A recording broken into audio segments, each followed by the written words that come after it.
Hey guys, thanks for joining us. Today, I actually I have a special guest. It's the hubby, Mr. Victoroni over here, aka Victor. We're going to talk today, if you guys don't know already, having a business is hard. I talk about that a lot, and there's a lot that goes into it. But today, I wanted to talk to Victor, basically just ask him, so let's start off with, how's it like living with somebody that is constantly working? I mean, it is what it is. I mean, the good thing is I'm kind of busy with the stuff I do, so it kind of balances out. But yeah, you're constantly on the grind when you wake up to when you go to bed. So it's like, yeah, there's no break in between, and only disconnect is when you tend to travel. So kind of, it is. You just got to learn to deal with it, to be honest. He's being nice, you guys. Yeah. So do you feel, because I don't think people really talk about this. So I go home and so you said I'm working. So we already know that. Everybody knows that. So I go home and I work and I work and I work. Do you feel like you get left out? Do you feel, you're not going to hurt my feelings? Just have an open a little bit. conversation. It's more so just the fact you're tired after all that, really. So it comes down to you expend all your energy doing what you do, and then there's kind of nothing left in the gas tank, and you're kind of recharging. So, it is what it is. You're trying to build this, little empire up, and it takes your youth and your time to do it. So you're going to be grinding right now. And then, when we first got, so I don't even know about when we first got together. So when we finally moved in together, which I don't know how many years ago, how long ago that was, I have no idea. But what was it what you expected? Because I know obviously our conversations, even though as much as you don't want to admit it, you go to date night, right? You talk about work, or I guess I talk about work, or you go to try to escape from it, right? And then you just talk about work. Do you ever get early on, was that oh shit, what am I getting myself into? Or was it you kind of assume that's the way it was going to be? Does it annoy you that you go to dinner and there's never no breaks? Well, we're slightly different ages and kind of different life courses at some point. So your grind, it didn't affect me much because if nobody knows, I have 2 kids. So a lot of my time after work spent kind of running around with them. But you grind in building up the business, it kind of worked to my benefit, where you kind of weren't where are you at? And same with me, it's not where's she at? It Why works is she to not my home? benefit to you guys, because that's my quiet time and I can get extra stuff done when he's busy at kid events. So it works out perfect. 100%. Yeah. So it's definitely beneficial. I knew it kind of would balance out. And then, we have you don't like to be called a stepmom, but the youngest is almost done with school, and he's, has 2 more years left, 1.5 years till he's graduated high school. And, at that point, things could balance better out where, I could come in and help further more in the studio than what I can at the moment. So, it is what it is. It's a good balance at the time being. Now, if we were younger at the same point and we had kids, it'd probably be a different situation. But, we don't. I planned it that way. Yeah, both our lives kind of balance each other out. So if nobody knows, I always planned it to where I never wanted children. I don't dislike children. Children are actually drawn to me. Funny story, I was in Australia at the airport, and this little 2-year-old, I don't think he's 2, I have no idea, came running out of nowhere across the airport to me and jumped in my lap. And that happens all the time when I'm places. Children, I think it may be my hair, I look fun, I have no idea. But so children are drawn to me.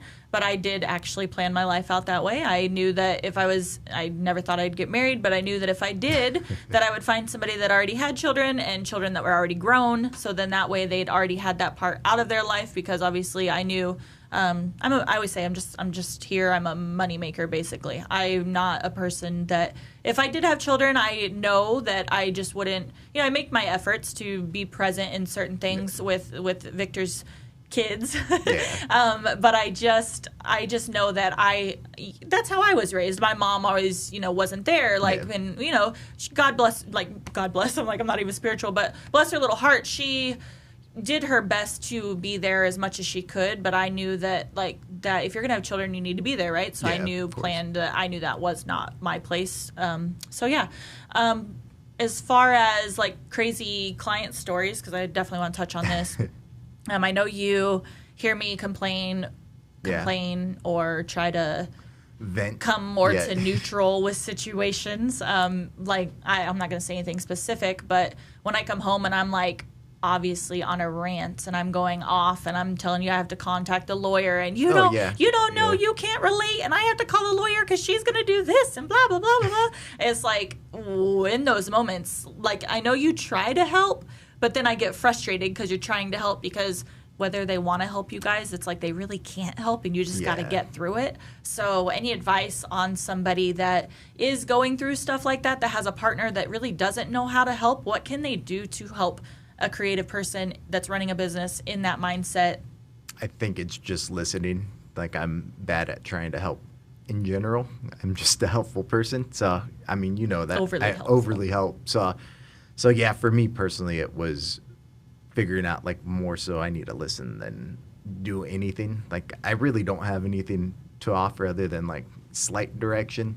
End of the day, I can't really help much. Like it's out of my wheelhouse, to be honest. Like you have all the tools you need to do it. It's just a matter of letting you vent, feel it out, and sometimes for like a week. And then moving on to obviously the direction you already knew you were going down. Like you already knew what you had to do. It's just he says that to me every time. He always like I already know the solution. Yeah, pretty much. But you already have it handled. Like you've been through it enough at this point too, where we already know what some of these paths lead. There's some new things here and there that pop up, but they're not too many. I mean, at this point, we've already kind of seen all the stuff that you're going to see. I'm sure now it's going to be just bigger issues. Same thing, though. I mean, I also want to, I'm cutting you off. He'll keep talking and talking if I don't cut him off. I have another thought. I always do this to him at home and he gets mad at me because he'll be talking and then I have thoughts and I have to say my thought because I have such bad ADHD or whatever this is that's going on in my head. One of the AD and it's so bad. So if I don't cut him off, I'll lose my thoughts. So I cut him off and then he gets mad at me. So anyways, my next thought is for years, you know where I'm going with this. I told you not to get into like this permanent makeup world, correct? All right. So let's dive into that. The girls are probably listening this is going down. Go for it. Ask away. I've told you that being a new artist, because with the apprentices and everybody that joins the team, I always say this is not an easy industry to get into. No, you're going to struggle for minimum 3 years. You're just going to. It doesn't matter, like, unless you're getting something handed to you. Like, you got somebody that's retiring that's giving you their clientele. Tanya's probably dying over there.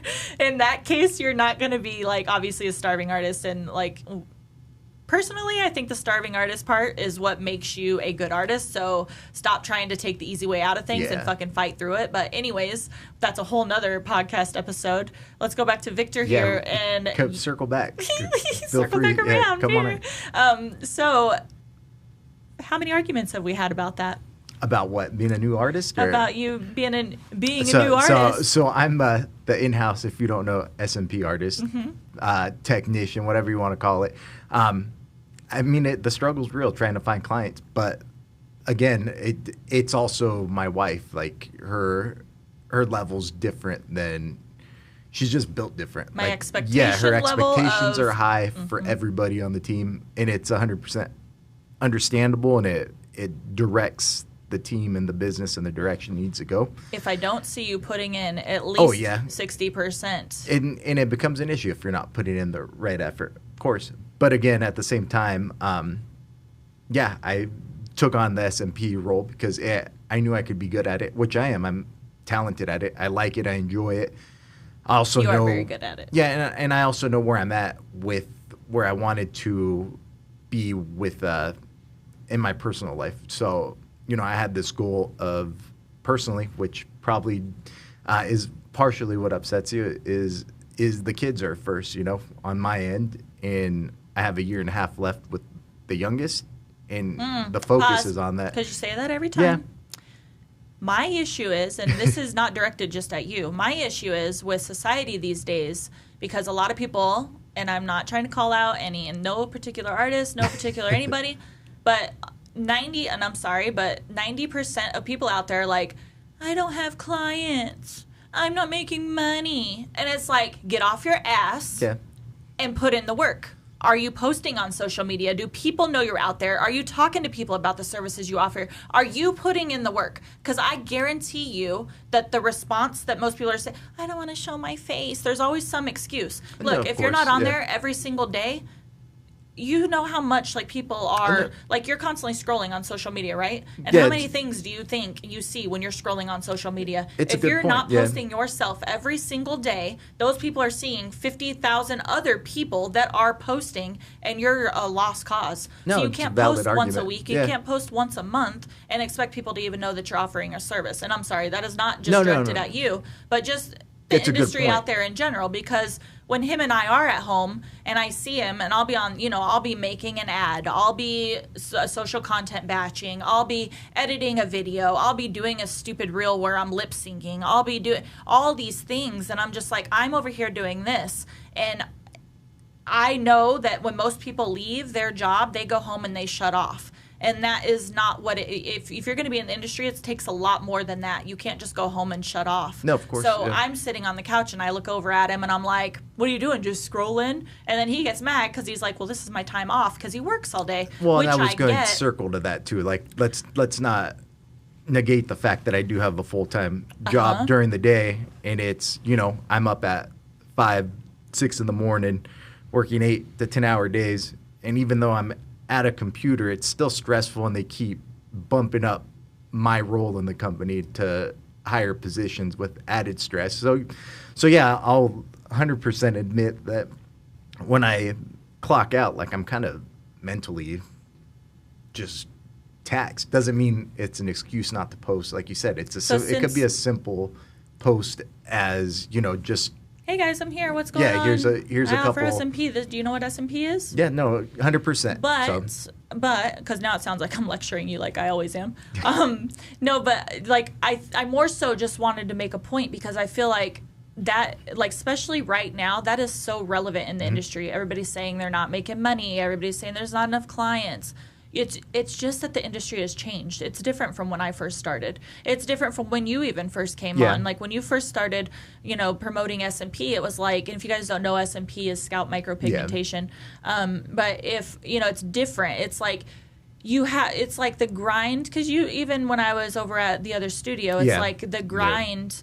It's double that. It's double that, because it's saturated. The market's saturated with just artists and half-assed trainings. I don't even want to say saturated, because I feel like your clients are your clients, and they come to you for you. They come to you for your art, but they also come to you for you. So it's more so focused on building that relationship with those clients. And how else are you going to build that relationship with those clients if you're not present?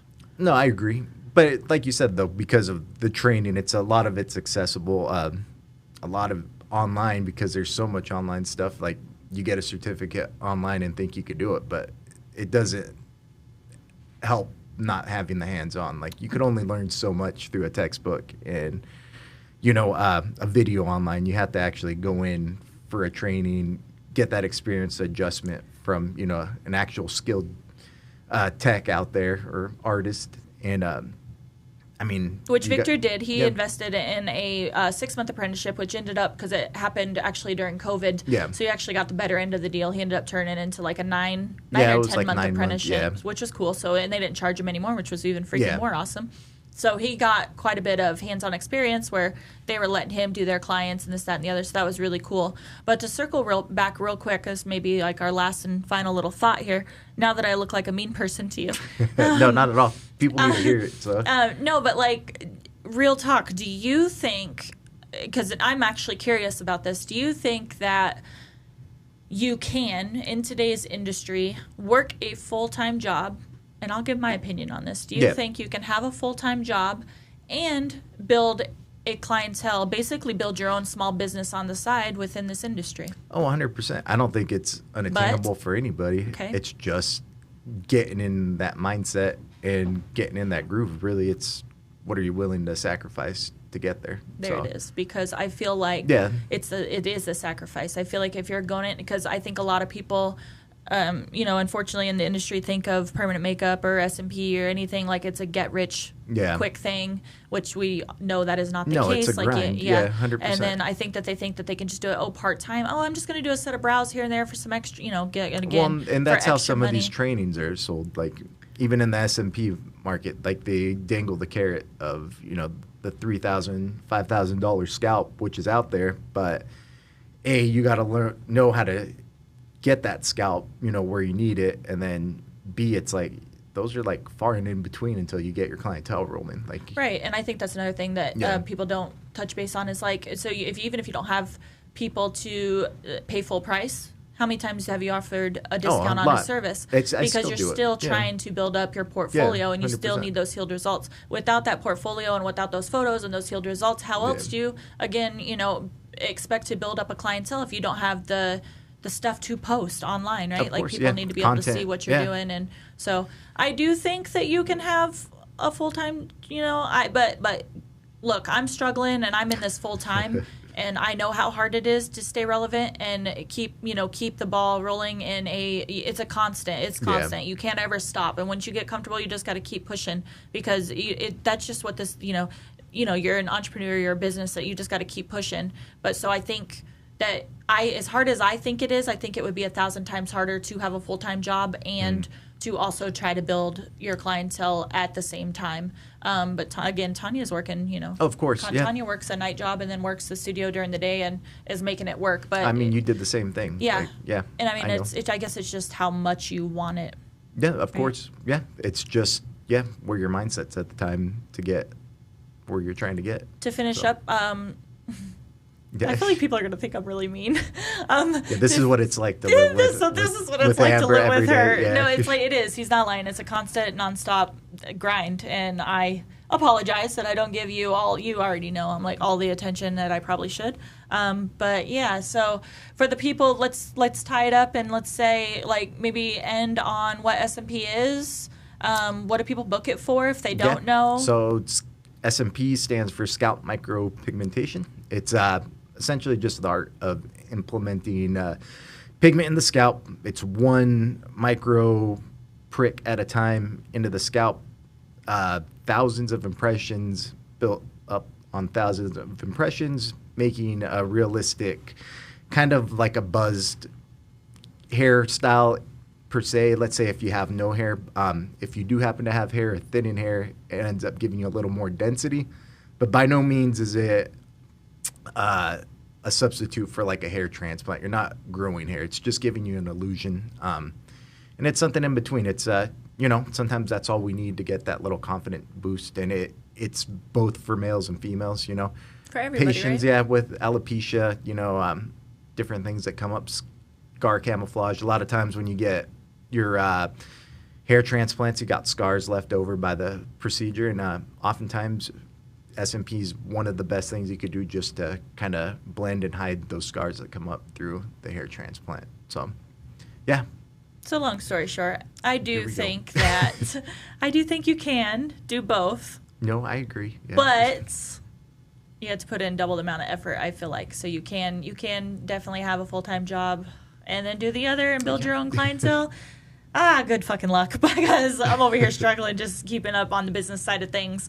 But yeah, I think you probably can do both. Just be ready for a constant grind, because then don't forget you also got to fit in family time in there somewhere, even though I don't. Yeah, you got to balance your life a little bit. So. Other than that, thank you guys so much for joining us. Hopefully I wasn't too mean to Victor. I swear I'm nice sometimes. And talk to you guys later.